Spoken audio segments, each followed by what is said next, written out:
Sequel 97, welcome. The Church of Uganda at 150 years, a celebration of our state and our church.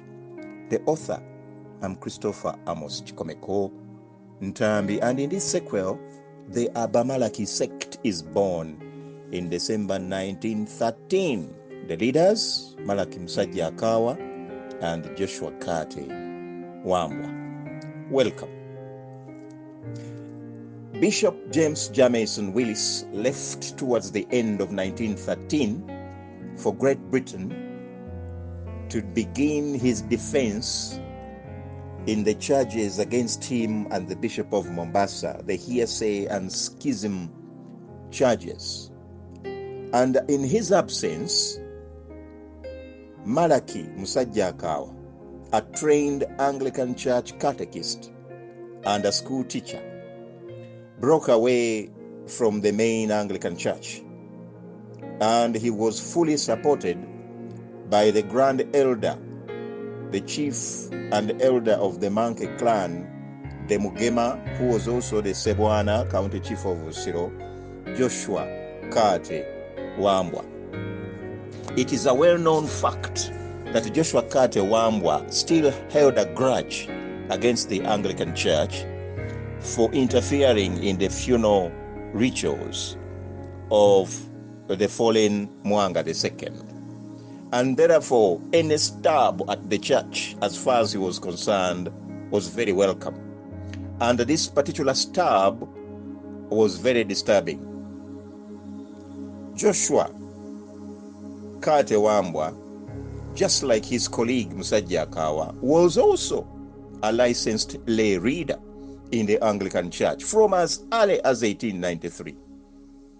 He therefore had powers to hold services and teach people. Now, all these facts are recorded in the CMS Intelligentsia booklet of October 1893, confirming how Wambwa was a licensed lay reader of the native Anglican Church. The new created sect was called Aba-Malaki, or if you want to put it in English, the Malachites. Of course, this was after the name of Musajjakaawa, who was Mr. Malaki. So his new sect became his followers Aba-Malaki, or the Malachites. Their doctrine was the belief in one God, the Almighty, who cured all directly. And so they declared the rejection of European-style doctors and their vaccination or inoculations of either humans or animals.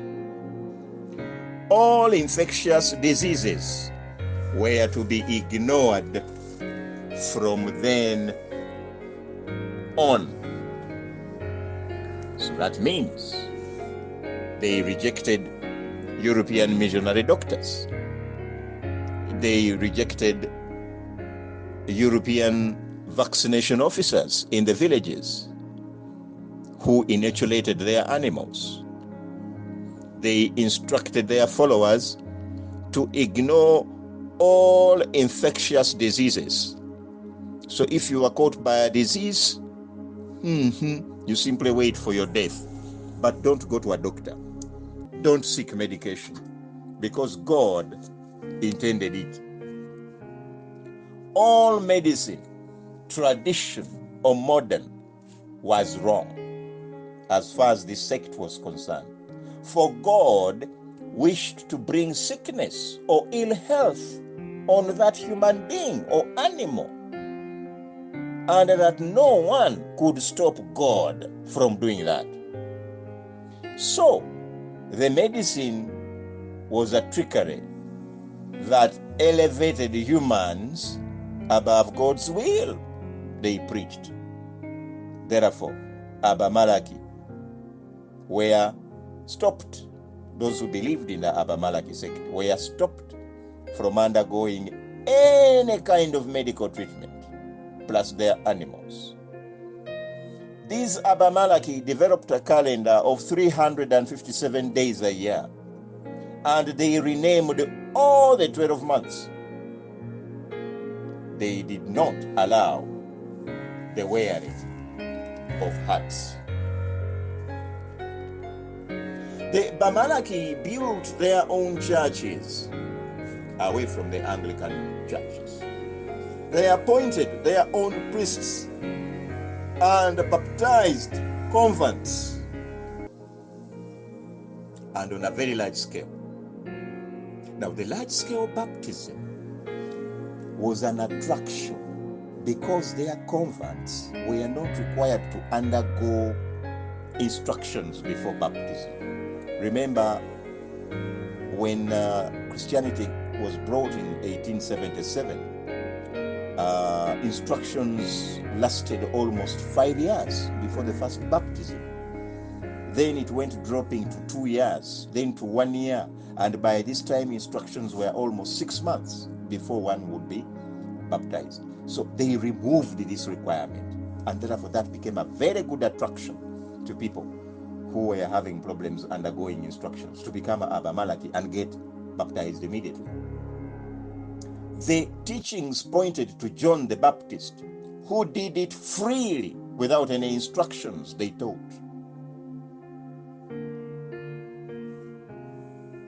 Now, the Aba-Malaki baptized thousands and thousands by simply asking them, "Do you believe in the Father, maker of heaven and earth?" And if you affirmed so, they poured water over your head, and then you were baptized. So all those thousands who had been earlier disfranchised from Christianity, all those who have been declared to be illegitimate children because they were born out of wedlock by the main Anglican Church restrictions, they were now all embraced by the Aba-Malaki who baptized them. Interestingly, 2 Anglican priests, whose name I have decided to keep secret, crossed over to the Aba-Malaki sect, and the Bishop Willis defrocked the 2 when he returned from Europe in 1914. The Anglicans and the Aba-Malaki shared liturgy. The liturgy never changed. They shared same hymns, and they also wore in the same way, the same vestments, continued even by the Aba-Malaki. Mr. Malaki Musajjakaawa refused to return his catechist certificate to the Anglican Church. Other key leaders in the sect were James Biriko, who became the high priest, and Reuben Musoke.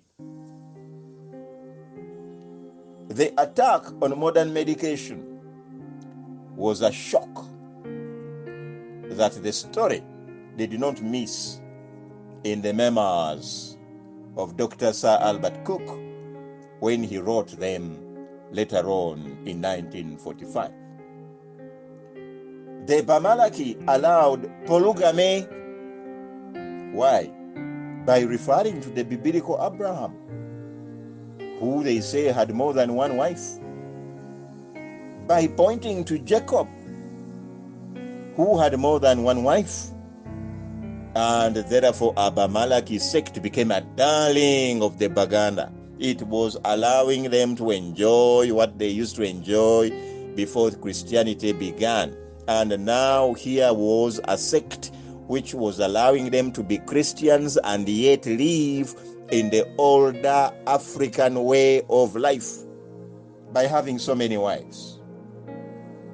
The Aba-Malaki sect attracted crowds and crowds and crowds.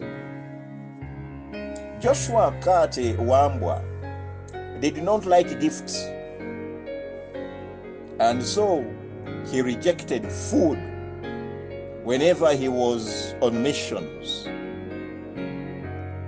And some say that that was in alignment with his own name, Wambwa, which could translate dog. However, this name was ancestral, so it is not that it was a nickname. He had his name much earlier. Despite him not accepting gifts, he himself gave free gifts and was a prominent member of the Council of Elders, the Abataka, being the head of the Inchima clan. So he sat with the other leaders of clans in a council, the Council of Abataka, which was always headed by the Kabaka as the Sabataka in that capacity. So as head of the Inchima clan, since 1889, a hereditary appointment, he was in constant wrangles with Aba-Malaki, the Katikiro, particularly over the distribution of land by the 1900 agreement, which failed to give land or to dish out land for clan elders or ancestral clan headquarters. They never received land. And he had a problem with Aba-Malaki, and he had a problem with the 1900 agreement. In fact, he never witnessed it, although he later witnessed the amendment which returned responsibility of forests back to the Africans. When that amendment was done in 1905, that was the first time that he put a signature on the agreement, which was an amendment. And so the Aba-Malaki sect continued to grow, as we shall see in future sequels. And at a certain time, it got out of order and had to be put a stop on. But that we shall see in our future sequels. May the good Lord bless us all.